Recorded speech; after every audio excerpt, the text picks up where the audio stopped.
Hello दोस्तों, अस्सलाम वालेकुम। आप सभी का स्वागत है एक नए ब्लॉग में। आपका स्वागत करते हैं।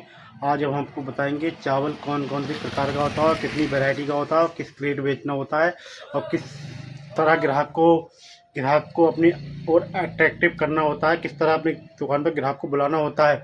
आज हम आपको सभी बता देंगे, सब चीज़ बताएंगे किस तरह ग्राहक को अट्रैक्ट करना पड़ता है और ग्राहक को अपनी दुकान पर कैसे तरह बुलाना होता है, किस तरह ग्राहक से बात करना होती है, किस तरह ग्राहक से जो है आपको अपनी दुकान में बुलाना होता है।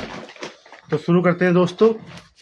चावल की पहली दुकान अगर कोई नया दुकानदार है, कोई नई दुकान खोलना चाहता है चावल की, तो आपको बताते हैं कैसे क्या करना है।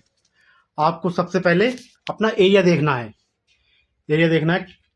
मतलब चौराया, नुक्कड़, कोना, किसी चलती फिरती रोड पर चावल की अगर बड़ा दुकान होलसेलर काम करना है तो चलती फिरती रोड पर डालना, बड़े रोड पर दुकान डालना है। आप अपनी लोकेशन देख लो तो चावल की दुकान जो हो बड़ी से बड़ी हो, लोग चावल की दुकान छोटी नहीं हो। आप बड़ी लोकेशन मतलब चावल की दुकान जो है बड़ी बड़ी करना है, लोग दुकान की लंबाई चौड़ाई बड़ी हो, फ्रंट बढ़िया हो। दूसरी बात, एरिया देखना है हमको, किस तरह का एरिया है, किस तरह का चावल बेचना है, मतलब किस तरह के लोग रहते हैं इस एरिए में, उसी प्रकार का हमें माल रखना है। भाई अगर तुम ये बताओ, अगर आप बिहार में दुकान करना है, एक मोटी मोटी सी बात है, बिहार में दुकान करना है और आपने चावल रख दिया साउथ कोरिया वाला, मतलब साउथ के लोग जो तमिलनाडु वगैरह के लोग जो चावल खाते हैं, तो आपका चावल जो है फ्लॉप हो जाएगा, नहीं बिकेगा वो चावल। तो आपको एरिया देखना है, एरिया के हिसाब से वाई कॉट चावल रखना है आपको चावल मिडिल क्लास बस्ती में रखोगे तो मिडिल क्लास के चावल रखना है, और आप हाई क्वालिटी की बस्ती में चावल रखोगे तो हाई क्वालिटी के ज़्यादातर रखना है। फिर रखना दोनों पड़ेंगे आपको, ऐसा नहीं है भाई, रखना दोनों पड़ेंगे, मगर ज़्यादा क्वांटिटी कौन से एरिया की रह रही है, ज़्यादा क्वांटिटी मतलब किस तरह के लोग रह रहे हैं आपके इलाके में, उस प्रकार से चावल रखना है।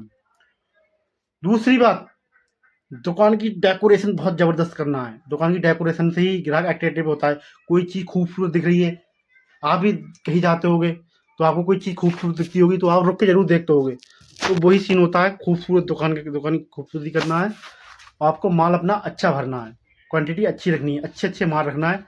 शुरू में ज़्यादा काले पीले माल नहीं रखना है, रिसोर्ट टाइप चावल नहीं रखना, वाइट चावल ज़्यादा रखना है, कच्चे चावल ज़्यादा रखना है, स्टीम भी हो वाइट हो वो रखना है। और चावल जो है मेरा भाई, पतले चावल जो है, महीन चावल ज़्यादा रखना है। आपने ऐसा नहीं 26 दिन भर दिया, या PR13 PR14 मतलब एक्स्ट्रा रह के चावल ज़्यादा नहीं भरना, रखना जरूर है मगर कम क्वांटिटी में। आपको चावल जो है सरबती भर देना, सरबती चावल हमेशा डिमांड में रहेगा। 1401 का चावल जो है वो भी हमेशा डिमांड में रहता है, 1121 का चावल भी हमेशा डिमांड में रहता है। ये आपको इस तरह के चावल रखना है। और अब चावल जो है बड़ी मंडी से ले जाके छोटी मोटी दुकान में मत जाए मेरा भाई। छोटी मोटी दुकान में वो भी अपना परसेंट जोड़ेगा, सामने वाला भी अपना परसेंट जोड़ेगा, तो आप बड़ी दुकान पर जाएँ, मिल पे डायरेक्ट माल भर के लेके आएँ। और तीसरी बात, आप ग्राहक से किस तरह बात करते हैं, कैसी वाणी में बात करते हैं, किस तरह बात, ग्राहक से आप तू तड़ाक तू मुँह में मतलब ऐसी बात नहीं करना है। ग्राहक का स्वागत करना बड़ी तरीके से। कोई नया ग्राहक आया, जो भी है आप दुआ सलाम जो भी है वो करना है अपना, मतलब राम राम दुआ सलाम जो भी है वो करना है, ठीक है भाई। दूसरी, ग्राहक से प्यार मोहब्बत। अगर आप पहली बार दुकान खोल रहे हो तो आप कोई भी मतलब, अगर आप ठंड चल रही, ठंड का मौसम है तो ठंड के हिसाब से कोई भी चाय पानी मतलब पूछ लेना है। गर्मियों के हिसाब से गर्मियों के हिसाब से मतलब कॉफ़ी कोल्ड ड्रिंक जो भी हो, कोल्ड ड्रिंक वगैरह पूछ लेना है। बाकी आप जो भी यूज करता हो मतलब थोड़ा दे देना है अपने, यानी कि ग्राहक को अपनी सैलरी के अंदर घोष लेना है। अगर आप ग्राहक को 20 रुपये खर्च करोगे तो आपको 50 रुपये दे के जाएगा। कोई ऐसा नहीं है भाई आप 20 रुपये ख़त्म करोगे तो थोड़ी लज्जा भी आती है, वो आपको 50 रुपये कमवा के जाएगा। अगर आप उसके ऊपर 20 रुपये ख़त्म करोगे तो 50 रुपये कमवा के जाएगा। और अगर आपके पास आया है, दूसरे लोगों को भी बताएगा कि ये वो बंदा बहुत बढ़िया, उसकी दुकान पे चलो, वो बढ़िया चीज़ बेचता है, बढ़िया माल बेचता है, उसके पास जाओ, आपको सब बताएगा। तीसरी बात, दुकान पर बिकते हुए माल ज़्यादा रखना है, ऐसे उल्टे सीधे माल नहीं रखना है।